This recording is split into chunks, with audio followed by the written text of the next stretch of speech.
स्वागत।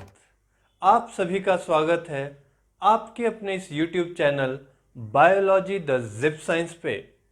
दोस्तों, मैं इस चैनल पे बायोलॉजी की बेसिक्स के बारे में बताता हूँ और आज इस वीडियो में हम लोग स्टार्ट करने वाले हैं एक नया चैप्टर जिसका नाम है प्लांट किंगडम, जिसमें हम लोग एल्गी, ब्रायोफाइट्स, टेरिडोफाइट्स, एंजियोस्पर्म्स और जिम्नोस्पर्म्स के बारे में देखेंगे। तो चलिए इस सफ़र को शुरू करते हैं।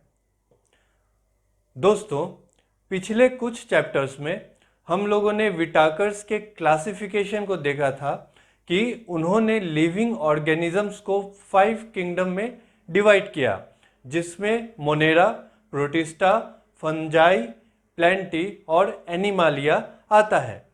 पिछले वीडियोस में हम लोगों ने मोनेरा, प्रोटिस्टा और फंजाई देख लिया था। तो आज हम लोग स्टार्ट कर रहे हैं प्लांट किंगडम। और जब हम लोग प्लांट किंगडम का बात करते हैं तो इसमें क्या आता है, पूरा का पूरा प्लेंटी ग्रुप आता है, जिसमें हम लोग क्या क्या देखेंगे, जिसमें हम लोग देखेंगे पूरा एल्गी। एल्गी के बाद क्या होगा, ब्रायोफाइट्स। ब्रायोफाइट्स के बाद आएगा टेरिडोफाइट्स। टेरिडोफाइट्स के बाद आएगा एंजियोस्पर्म्स और एक आएगा हमारा जिम्नोस्पर्म्स। ठीक है। एल्गी में हम लोग फिर 3 इसका डिवाइड होता है, रोडोफाइसी,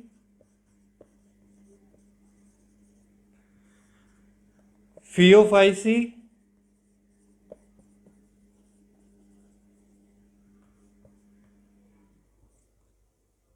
क्लोरोफाइसी। ब्रायोफाइट्स में देखेंगे तो मॉसेस और एक आएगा लीवरवर्ट्स।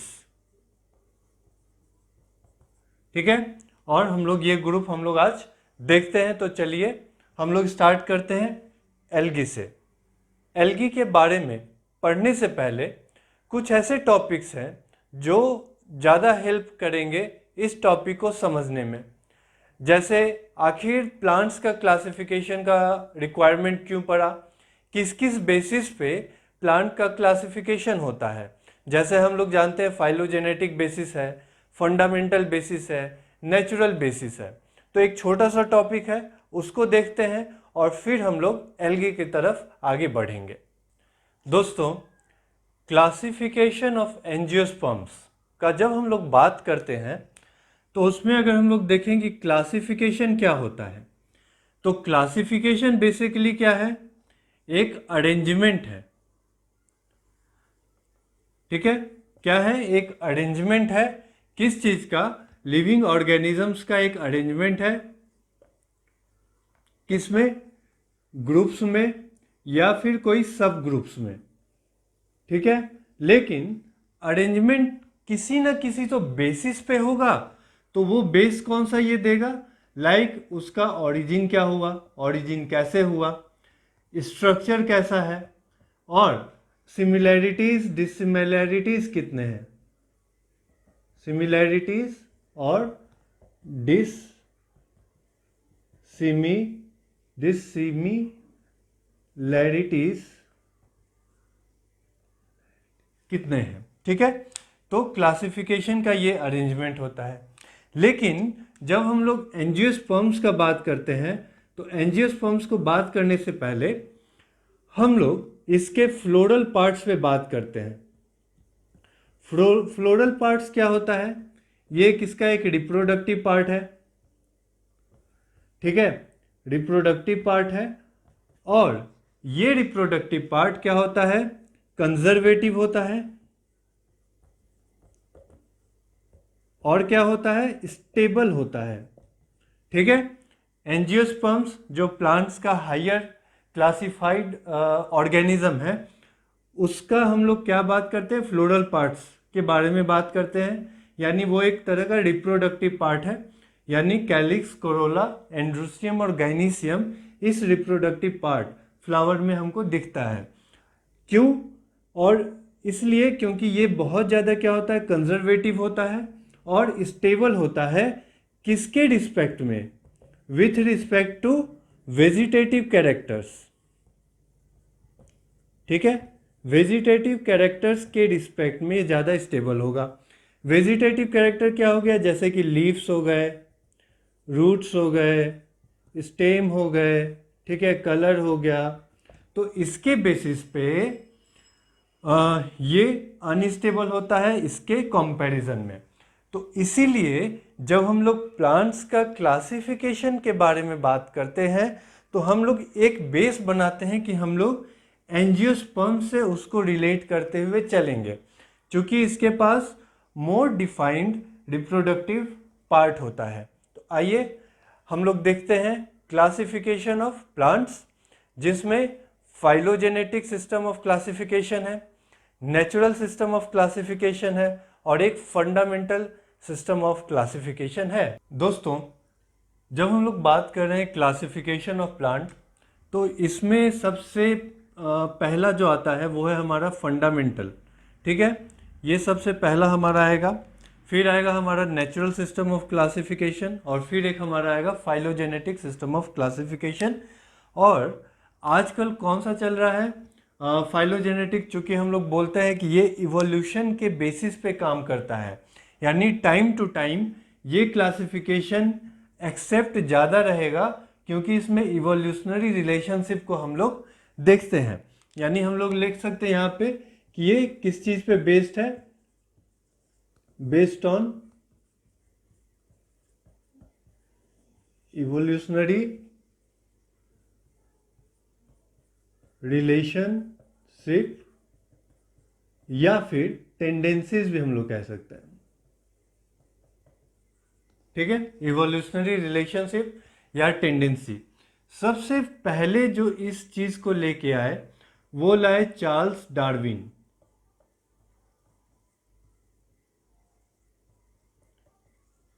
अपने कौन से बुक में? Origin of species.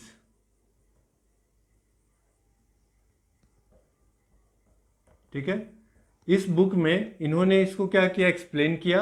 और ये बुक कब आया था? 1859 में। इनके बाद और भी बहुत सारे साइंटिस्ट आए जिन्होंने फाइलोजेनेटिक सिस्टम ऑफ क्लासिफिकेशन को एक्सप्लेन किया। जैसे कि अगर बात करें तो है हटचिंसन, sorry,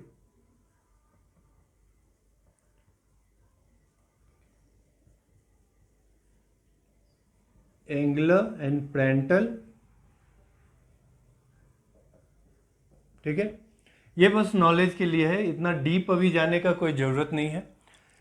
natural system of classification जब बात करते हैं हम लोग, तो इसमें क्या होता है कि कुछ नेचुरल कैरेक्टर्स, ठीक है, कुछ नेचुरल कैरेक्टर्स होते हैं प्लांट्स के जिस पे हम लोग बात करते हैं।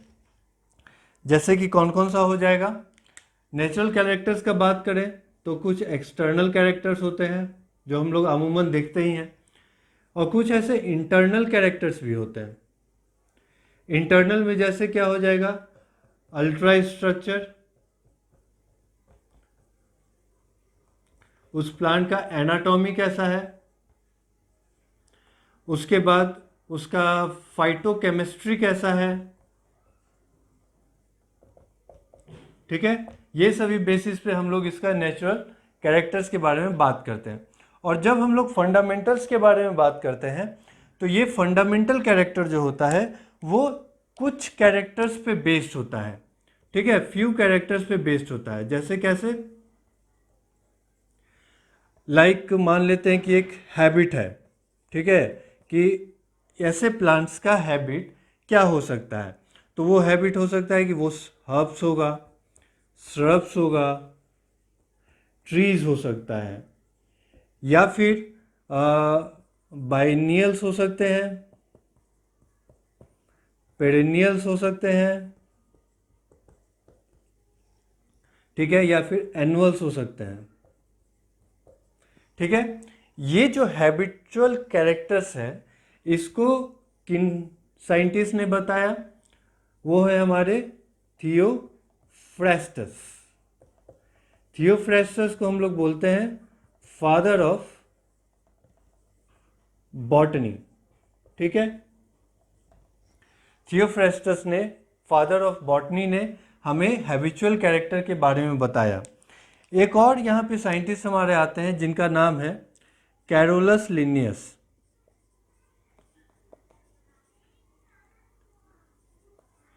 इन्होंने क्या बताया कि एंड्रूसियम स्ट्रक्चर कैसा होता है।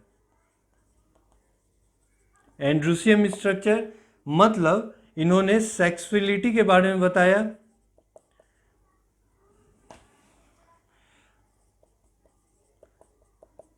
सेक्सुअलिटी ऑफ प्लांट के बारे में बताया।